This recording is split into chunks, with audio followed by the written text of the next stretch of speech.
द्रोणगिरी गांव जहां वर्जित है हनुमान जी की पूजा। नमस्कार दोस्तों, स्वागत है आपका हमारे चैनल धर्मो रक्षिता रक्षिते में। द्रोणगिरी गांव के निवासियों के अनुसार जब हनुमान जी बूटी लेने के लिए इस गांव में पहुंचे तो वो भ्रम में पड़ गए। उन्हें कुछ सूझ नहीं रहा था कि किस पर्वत पर संजीवनी बूटी हो सकती है।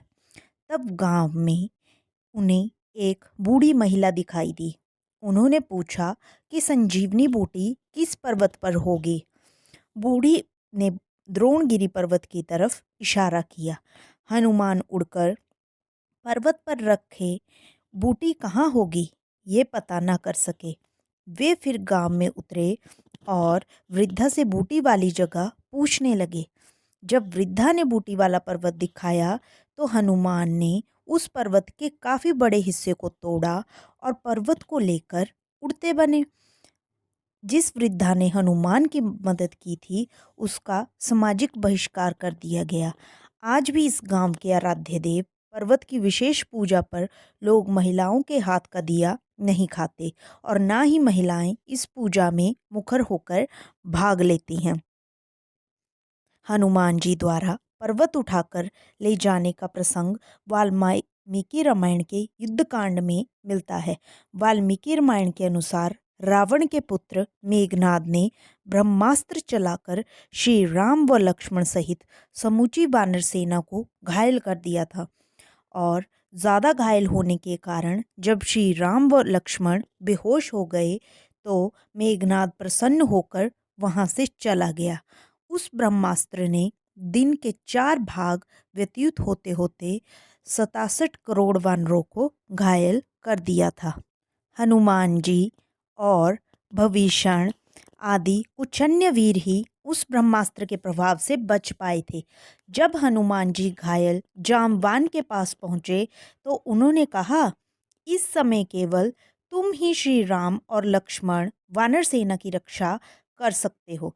तुम शीघ्र ही हिमालय पर्वत पर जाओ और वहां से औषधियां लेकर आओ जिससे कि श्री राम लक्ष्मण और वानर सेना पुनः स्वस्थ हो जाए।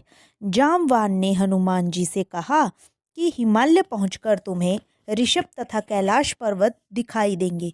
उन दोनों के बीच में औषधियों का एक पर्वत है जो बहुत ही चमकीला है। वहां तुम्हें 4 औषधियां दिखाई देगी जिससे सभी दिशाएं प्रकाशित रहती हैं। उनके नाम मृत संजीवनी, विषलय करनी, सुवर्ण करनी और संधानी हैं। हनुमान जी तुम तुरंत उन औषधियों को लेकर आओ जिससे कि श्री राम लक्ष्मण वानर सेना पुनः स्वस्थ हो जाए। जामवान की बात सुनकर हनुमान जी तुरंत आकाश मार्ग से औषधियां लेने उड़ चले। कुछ ही समय में हनुमान जी हिमालय पर्वत पर जा पहुँचे। वहाँ उन्होंने हनुमान जी से अनेक महान ऋषियों के आश्रम देखे। हिमालय पहुंचकर हनुमान जी ने कैलाश तथा ऋषभ पर्वत के दर्शन भी किए। इसके बाद उनकी दृष्टि उस पर्वत पर पड़ी जिस पर अनेक औषधियाँ चमक रही थी।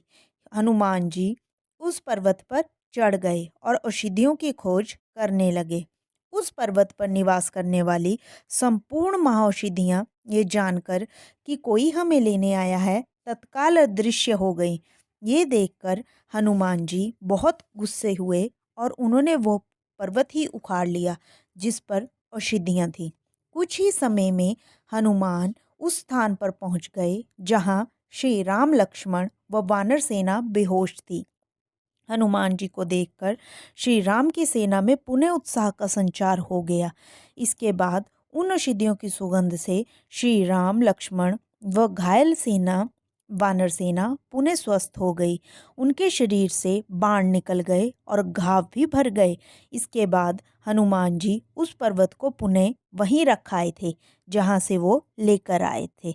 दोस्तों, अगर आपको हमारी ये कहानी पसंद आई हो तो हमारी वीडियो को लाइक करें और हमारे चैनल को ज़रूर सब्सक्राइब करें। राधे राधे।